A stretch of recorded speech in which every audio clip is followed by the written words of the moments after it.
Assalamualaikum warahmatullahi wabarakatuh. Apa kabar semua teman-teman? Semoga sehat semua. Jumpa kembali di channel ini. Yang baru menemukan channel ini silahkan bergabung, silahkan menonton, silahkan buat mungkin kopi panas ya, kopi hangat lah gitu ya, agar dapat menikmati dan bersantai sambil menonton video ini. Nah baiklah teman-teman, di video kali ini atau bagian pertama ini kita akan tidak langsung praktek ya. Jadi di sini belum ada praktek atau coding-codingan atau menulis script. Di sini kita masih lebih ke penjelasan ya teman-teman ya, atau lebih ke pengenalan tentang Python. Tentang apa itu Python, kenapa harus memilih Python, dan sedikit sejarah tentang Python. Dan seperti yang kita ketahui teman-teman, Python ini adalah bahasa program yang sederhana. Jadi berbeda dengan bahasa program yang lain teman-teman ya. Bukan berarti yang lain adalah bahasa program yang Python lebih baik daripada yang lainnya, tapi itu sama saja. Cuma di sini yang lebih ditekankan untuk pemula adalah Python teman-teman ya. Karena Python ini sintaksnya itu sederhana, mudah dibaca karena bahasanya itu sudah mirip sangat dengan bahasa manusia. Tentunya nanti kita akan mengetahuinya teman-teman ya. Nah di sini kita langsung saja masuk ke pengenalan Python. Teman-teman sudah tidak asing lagi dengan Python ini, karena kita biasanya mendengarkan sebuah bahasa program itu kita langsung langsung malas rasanya ya untuk mengetahui lebih jauh lagi, karena ini pasti pikiran kita itu pasti sudah sulit ya. Nah ini pasti rumit nih, karena melihat kode-kodenya saja mungkin teman-teman yang sudah ingin mencari tahu sebuah kode-kode apa saja yang ada pada setiap bahasa program, melihatnya saja itu kita sudah gimana ya, down ya, kira-kira seperti itu. Nah tidak demikian pada Python teman-teman, karena Python ini sintaksnya sederhana. Sekali lagi sintaksnya sederhana. Jadi nanti kita akan lihat ya, kita bandingkan dengan bahasa program yang lainnya. Nah kita masuk apa itu Python. Jadi Python adalah bahasa program tingkat tinggi. Tingkat tinggi bukan berarti rumit teman-teman ya. Artinya tingkat tinggi di sini karena Python ini memiliki fitur yang lengkap, kemudian data untuk pustakanya juga itu sangat komplit di dalam, bisa dikatakan banyak sekali yang bisa kita manfaatkan dari fitur-fitur Python. Kemudian untuk menulis kode saja dengan lebih mudah dan cepat teman-teman.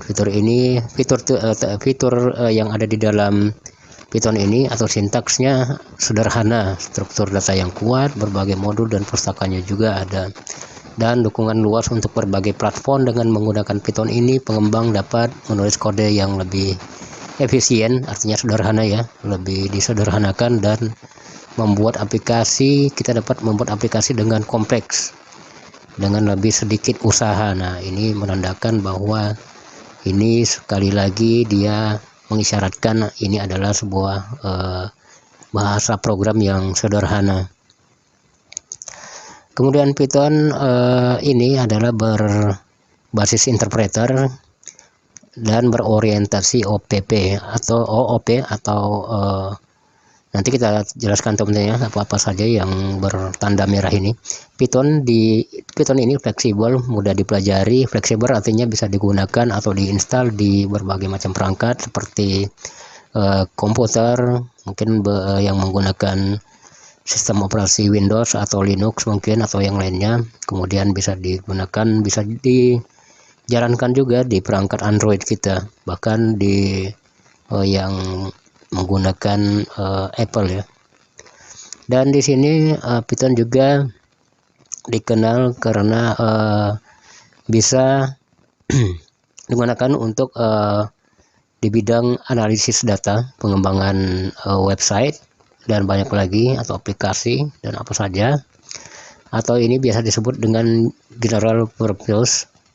General purpose ini adalah paket-paket yang bisa kita gunakan kita buat pada Python ini, misalkan membuat artificial intelligence, kecerdasan buatan, membuat aplikasi untuk smartphone, untuk tablet mungkin, atau mungkin aplikasi untuk desktop atau komputer, bahkan untuk pengembangan sistem operasi. Dan banyak lagi teman-teman yang bisa kita buat dari Python ini. Dan Python ini dirancang untuk memudahkan pemrograman dengan menggunakan sintaks yang sederhana dan intuitif. Nah, di sini yang tanda merah pada tulisan ini nanti akan kita jelaskan satu persatu teman-temannya. Di sini ada 5 tanda merah ini, dan kita akan mencoba jelaskan dengan sesingkat mungkin. Mudah-mudahan bisa dipahami atau bisa ditangkap dari penjelasan tersebut. Jadi sekalipun teman-teman tidak memiliki basic seorang programmer, tidak pernah sama sekali kursus, tidak pernah sama sekolah di bidang IT, teman-teman bisa melakukan atau bisa belajar dengan Python ini teman-teman, asal mungkin lebih disiplin ya cara belajarnya. Nah, di sini kita masuk pada penjelasan apa itu interpreter, OOP, general purpose, kemudian sintaks dan intuitif. Jadi interpreter ini teman-teman adalah sebuah program yang berfungsi untuk menafsirkan atau menerjemahkan perintah kode yang kita buat dalam suatu bahasa bahasa mesin, agar mesin tersebut dapat memahami apa yang kita tuliskan pada program tersebut. Jadi ini semacam konversi teman-teman ya. Anggaplah kita berbicara dengan seorang orang bule mungkin ya, tapi kita tidak bisa berbahasa Inggris, jadi kita menggunakan jasa seorang yang bisa berbahasa Inggris. Jadi semacam translate gitu ya, agar orang bule tersebut dapat mengerti atau memahami apa yang kita bicarakan. Nah, seperti itulah kira-kira interpreter ini teman-teman fungsinya. Kemudian ada beberapa bahasa program yang berbasis interpreter seperti Ruby, PHP, JavaScript, ada Perl, ada Lua, ada Schema, TCL, dan salah satunya adalah Python. Selain yang berjenis interpreter, ada bahasa program dengan jenis berbeda teman-teman, seperti yang berbasis compiler. Jadi compiler ini hampir sama ya teman-teman fungsinya dengan interpreter. Dia akan mengkonversi atau menerjemahkan bahasa program yang kita buat ke dalam bahasa mesin agar dapat dijalankan oleh komputer sistem ya, atau dikatakan bahasa mesin ya, seperti itu. Kemudian contoh di atas ini adalah misalkan untuk compiler yang berbasis compiler adalah misalkan bahasa C, Java, C++, Fortran, kemudian Haskell, ada COBOL, kemudian Rust, Pascal, dan Basic. Ini adalah contoh-contoh bahasa program yang berbasis compiler. Contoh di atas ini memang tidak berbasis interpreter, tapi tidak perlu lagi bahasa program untuk membuat sebuah penerjemah teman-teman, karena dia sudah memiliki lingkungan compilernya tersendiri. Kemudian ada juga bahasa program tanpa compiler, tidak keduanya, tidak compiler, tidak pula interpreter. Misalkan bahasa Java Virtual Machine ya, atau GVM, kemudian assembler, kemudian ada linker, ada load. Nah, ini tidak berdiri pada keduanya, dan ini juga memerlukan ya, entah dari lingkungannya sendiri atau mungkin menggunakan bahasa program lain sebagai compilernya dia, atau untuk penerjemahannya dia ke bahasa mesin. Jadi program tambahan diperlukan untuk mengcompile kode sumber yang di atas ini, yang keempat ini, agar dapat dimengerti oleh mesin.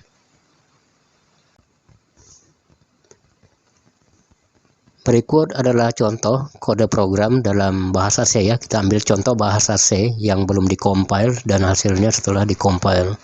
Nah, ini adalah kode sebelum dikompil. Ini ada include, kemudian ada di bawahnya sekitar 4 baris ya untuk menampilkan hello world. Ini belum diterjemahkan ke bahasa mesin ya, istilahnya teman-teman ya. Jadi belum dikompil gitu ya.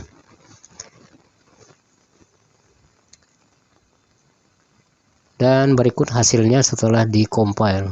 Ini akan bahasa inilah yang akan dimengerti oleh mesin atau perangkat kita atau komputer ya. Ini menggunakan GCC sebagai compilernya, yang ini di tanda kurung ini. Dan hasilnya itu sangat sederhana ya teman-teman. Dia melakukan penyederhanaan pada kode ya. Cuma ada 3 baris di sini ya. GCC hello.c, kemudian di sini ada baris kedua /out, kemudian hello, world. Jadi dia semacam menyederhanakan ya. Nah, ini yang akan diterjemahkan nantinya ditangkap oleh mesin. Kemudian di sini kita akan ke OOP.